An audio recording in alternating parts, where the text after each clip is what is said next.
So let me turn it back over to the panel. I guess there's a couple of things that are, we can unpack this international a little bit. So one is, do you do it? Two is, do you use it as a screening process? Maybe you use second opinions as a screening process elsewhere as well, maybe for domestic patients. And then thirdly, is there a different way? How do you get past this licensure stuff that's going on, which is really hard because that keeping up with every single country that you want to serve, changing and very dynamic telehealth laws is virtually impossible today. So anybody want to, that's a hot potato question. Anybody want to jump on that one? No? I'll jump in and start, and again say that when we started thinking about our remote second opinion program was right around the same time that we really started to strategically think about our international medicine program and expanding it. So I do feel like they kind of went hand in hand together.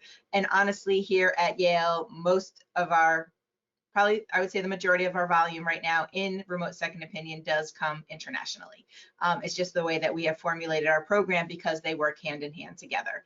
And so, you know, again, during the pandemic, no, we did not have people traveling here as we did prior to the pandemic. But when you start adding together, we do use it very much like Claire laid out, that we do that second opinion written, and then from that, based on the determination of what the doctor is telling them, they may want to travel here again to seek our oncology care or seek a surgery from one of our physicians.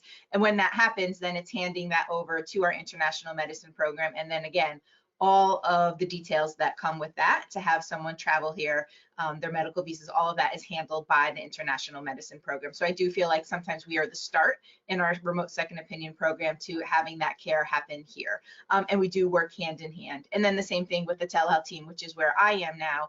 Again, we are looking at how we can do these video consults, again, whether it be across state lines or internationally, and how you handle that. And again, the difference between the actual practice of medicine, right, and giving a second opinion and all of the rules and legalities around that is really what you need to make sure that you are step in step with your legal team on, so that you set up the program the right way. Now, whether that be a provider to provider consult with the referring physician on the line with you and the patient in order to do these, or versus just a provider to patient interaction. Again, a lot of those things you need to vet through your legal teams in order to set it up a way that works for your particular academic medical center.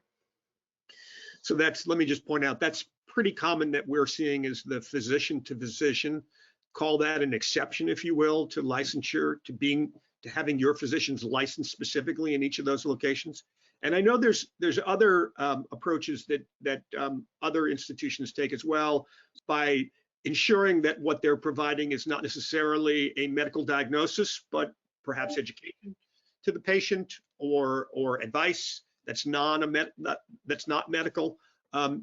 Cole or Dr. Rasmussen, you want to comment on any of that you have at your company, at your institution? I'm happy to chime in here, Les. The approach we take is involving the patient's local treating physician.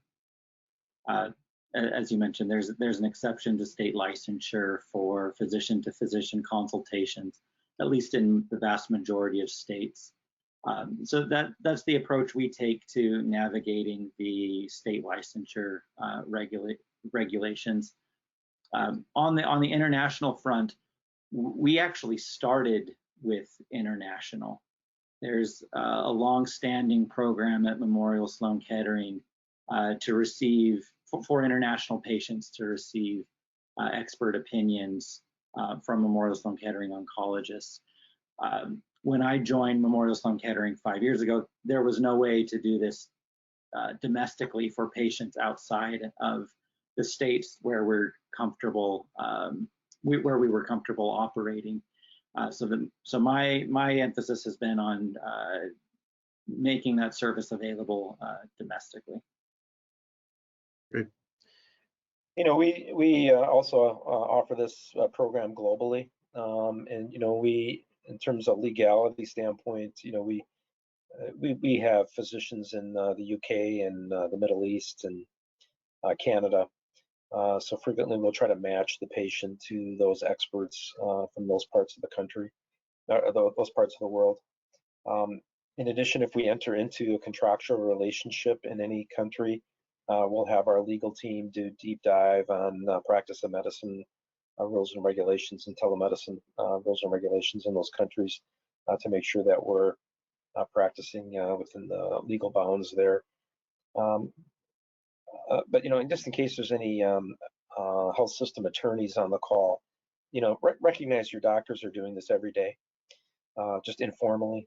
These calls come in all of the time to physicians from around the world and around the country, and exactly what we're talking about here happens all the time.